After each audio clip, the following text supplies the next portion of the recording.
In the opening scene, we are introduced to an astronaut, Molly Woods. She has recently returned home from a 13-month solo mission aboard the space station Cinephile. The prolonged space journey has taken a toll on Molly's body as she struggles to readjust to Earth's atmosphere. Her little son Ethan appears worried for her well-being, but her husband John assures their boy that she'll be alright. The scene then cuts to a house party thrown by John on the occasion of his wife's return. All of their friends and families are in attendance. Amidst their enjoyment, one of Molly's friends offers her a drink, but she declines it. She claims that her doctor has urged her not to have any drinks until her test results come out. Later that night, as Molly goes to take out the trash, a shadowy figure appears on the street nearby. However, when she turns away for a second, the figure inexplicably disappears. Meanwhile, as John is trying to put Ethan to sleep, the boy says he needs a flip.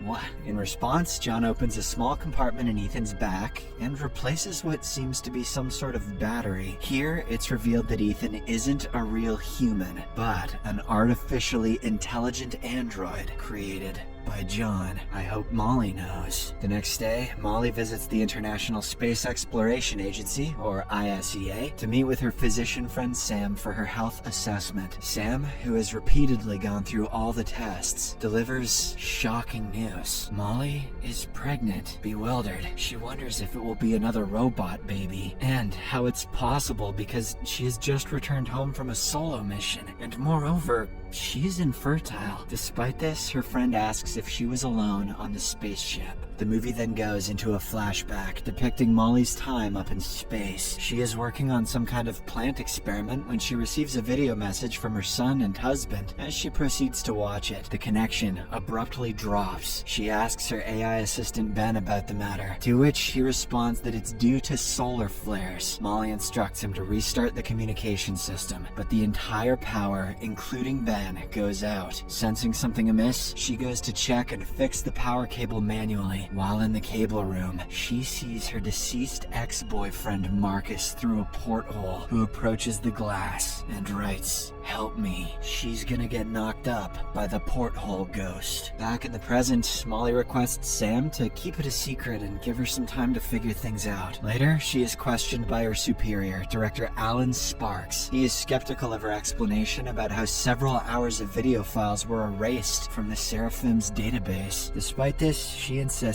that she accidentally deleted it instead of duplicating. Meanwhile, John is given a presentation on his latest project, the Humanix, in front of a leading company called Yasumoto Corporation. John talks about androids at banks and Medicist robots that can do functions but lack the emotions. He then introduces Ethan to everyone, whom he's trying to program with day-to-day human experiences. He seeks approval and funding from the board to advance his project. One of the board members asks him about his emergency termination plan in case the Humanix misbehave. This question offends John, and he asserts that no parents will ever think of ending their child's life. Unfortunately, the board doesn't like this answer, and they damn well shouldn't because it's obviously unhinged, so they deny the funding. In the next scene, Alan goes to meet the chairman of the Yasumoto Corporation, Hideki Yasumoto, who also happens to be Molly's employer. Alan expresses his suspiciousness regarding Molly's explanation because she doesn't generally make such mistakes. In response, Hideki instructs him to keep a close eye on her. Alan then talks about John's interest in getting funding from him. Hearing this, Hideki immediately summons John to meet in person and grants him the funding, regardless of what his board decided earlier. Later in the evening, Molly spends some time with her son in the park. While there, she receives a balloon with a note that reads, "I know what happened to you." Intrigued, Molly opts to search for the man who sent it, but Ethan refuses to go with her. When she forces him, the boy angrily storms off into the woods. Molly chases him and eventually finds him standing over a dead pigeon. That night, she talks about the incident with her husband, asserting that Ethan has changed a lot. However, John brushes off her concern, claiming it to be part of a growing process. Afterwards, Molly is alone in her room when she again recalls the spaceship incident. Continuing the previous flashback, we see that she opened the door for Marcus, letting him enter the ship. Marcus was inexplicably standing firmly on the ground, while she was floating due to low gravity. He then approached her her and gently touched her, rendering her unconscious. Sometime later, Molly woke up and immediately proceeded to check the CCTV footage. Much to her shock, the footage showed all of her movements, but there was no sign of Marcus. This revelation freaked her out, so she frantically deleted all the footage. In the present time, Molly goes to dispose of the garbage outside the house, during which she notices a man. As he approaches her, she's shocked to recognize that it's Harmon Krieger, a fellow astronaut who supposedly committed the unthinkable. He claims to know what happened during her mission, but before they can talk, John calls her from inside. As a result, Harmon leaves, promising to come back later. The next morning, Molly wakes up and heads downstairs to prepare breakfast. She's greeted by her husband, who is already dressed up for work. Before departing, they discuss their plans for the day, and John tells her about a romantic lunch date he has arranged for her. Following this, he arrives at his new workplace, and his coworker gives him a tour. John is awestruck by his new lab, which is everything he's ever wanted. Back at home, as Molly is playing with Ethan, she hears a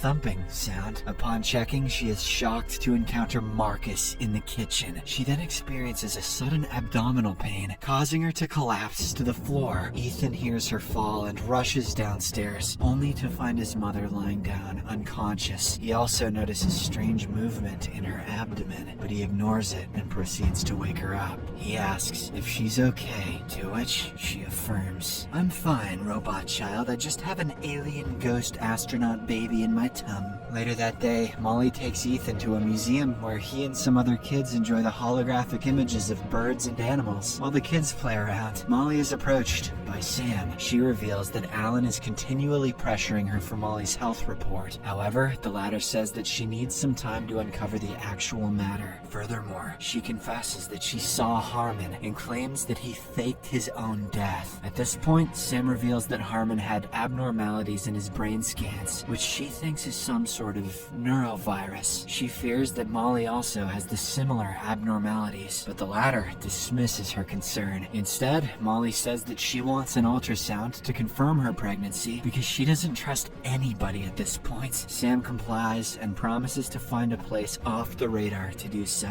"Don't worry, honey, I got an ultrasound guy." In the meantime, Ethan is seen talking to an information robot regarding the evolution of humans. The robot explains the theory of natural selection and defines extinction as something that happens to the weaker species. Ethan appears curious, but before he can talk further, Molly shows up and takes him away. Unbeknownst to them, Harmon has been watching them from upstairs the entire time. As the mother and son leave the museum, Harmon recalls his time in the space station, leading us to another flashback. Turns out he was working on something when he experienced a power cut, exactly how Molly experienced. He then grabbed a flashlight and went to check, only to find several footprints on the floor. He cautiously looked up and saw his mother, leaving him in utter shock as she had passed away 30 years ago. Back in the present, Molly drops Ethan to John's lab, as Hideki wants to meet the boy in person. Following this, she goes to ISEA, where she secretly accesses the footage of Harmon's mission. In some of the footage, she sees Harmon frantically barricading a compartment door. Before she can watch further, she hears someone approaching, so she flees the building. Right outside, Harmon picks her up in a car and drives her to the remote location where he's been living currently. Upon arrival, he confides his entire experience he had in space. As the earlier flashback continues, we see how his mother touched his face in the same way Marcus touched Molly's. He's about to get pregnant too. This freaked him out, so he escaped to the other compartments, but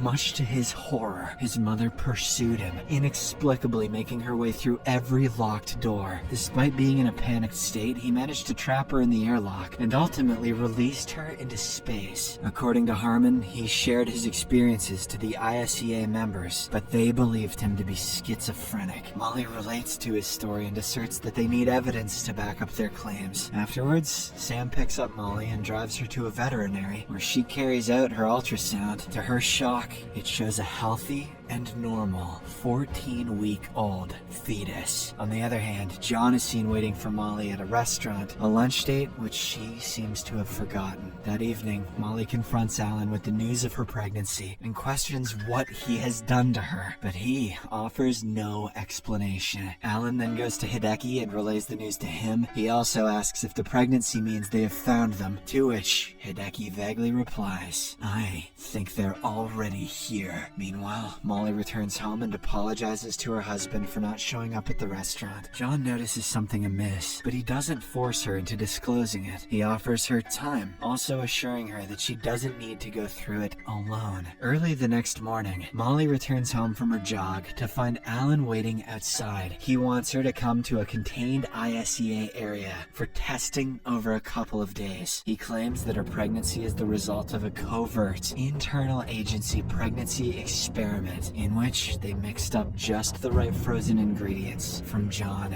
and Molly. Despite being shocked by the revelation, Molly refuses to be quarantined and walks away. Apart from all this, Ethan gets ready for his first day of elementary school. John and Molly go to drop him off at school, but much to their dismay, the other parents express their concern for their kids being around a robot. However, the couple manages somehow to convince them that their son poses no threat. He's just been researching extinction and pulling the wings off pigeons. Normal stuff. Later, Molly goes to Harmon's trailer to ask if he had to undergo tests after his return, but upon reaching there, she doesn't find him. She looks around the trailer and sees a strange symbol shaped as an Apollonian gasket. The same evening, John throws a birthday party for Molly to compensate for the one she missed while in space. Several friends, family members, and colleagues attend the party. In particular, Molly is surprised to see Marcus's brother Tim. The two then have a private conversation regarding Marcus and how much they've suffered since his death. Sometime later, Sam stops by the party and takes a sample of Molly's blood to conduct a DNA test. In the midst of the ongoing party, the power goes out, so John goes to his study room to turn on the generator. There, he finds a bird captured inside a box. As he proceeds to inspect it, Ethan shows up and admits that he was the one who did it. This upsets John, so he forbids the boy from repeating such activities, as well as from keeping secrets. In response, Ethan claims that Molly has also kept a secret from him. In the next scene, John confronts his wife privately in their room. Molly finally reveals to him that while she was in space, the ISEA experimented on her without her consent, and as a result, she is pregnant. The revelation leaves John in shock, but he assures her that he'll support her in uncovering the truth. For now, they both decide to enjoy the party. Molly is then surprised with a special video message from John and Ethan, which makes her feel real special. But now that they have a real baby on the way, it's probably time to terminate that weird little robot thing. A few hours later, the party eventually comes to an end, and Molly thanks everyone for their presence. As everyone prepares to leave, she starts looking for Tim, calling out his name. John is perplexed to see this and claims that he isn't here. Molly then checks a group photo they took a few moments earlier and finally realizes that John is right. She was hallucinating all of it. This incident makes her realize that she's going insane. So she finally decides to quarantine herself and calls Alan. Not long after, he arrives to pick her up and the two drive off. On the other hand, Sam heads towards her lab to carry out the test, but she is prohibited by security from entering. They claim that there has been a chemical leak. Sensing something amiss, she sneaks inside through another hallway and notices the ISEA team moving all of her stuff away, speculating that they're up to something. Sam calls Molly at home, but she is told by John that his wife is on her way to ISEA with Alan. As a result, she hurriedly texts Molly to get out of Alan's car. Upon receiving the message, Molly senses danger, so she jumps out of the car and starts running away. She fortunately comes across John, who had been tailing her out of concern. In the final scene, Alan and an ISEA assault team break into Molly's home, only to find it empty. Subscribe for more videos like this, turn on notifications, and leave a like to help the channel out. Thank you for watching.